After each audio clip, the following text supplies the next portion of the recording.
On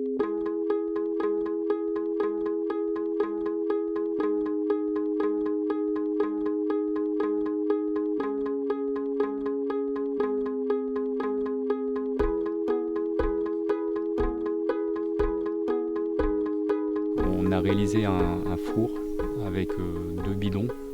Donc c'est des bidons d'huile qu'on peut récupérer facilement près des garages ou dans les fermes. Et ce four est facile à réaliser simplement avec un burin et puis une pince à découper la tôle.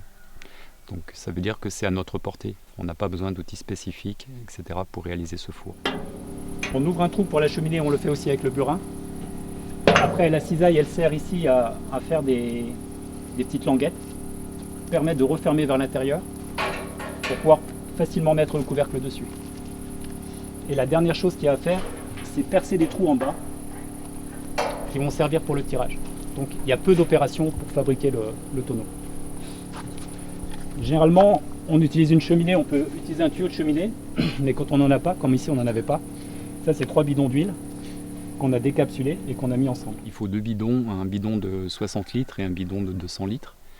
Donc le bois que l'on pyrolyse pour la fabrication du charbon, on le met dans le bidon de 60 litres et on le renverse dans l'autre bidon de 200 litres.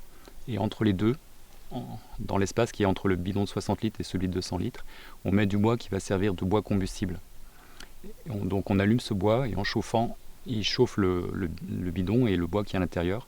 Et ça permet à tout ce qui est à l'intérieur de la structure carbonée du bois de se volatiliser et on obtient comme ça le charbon.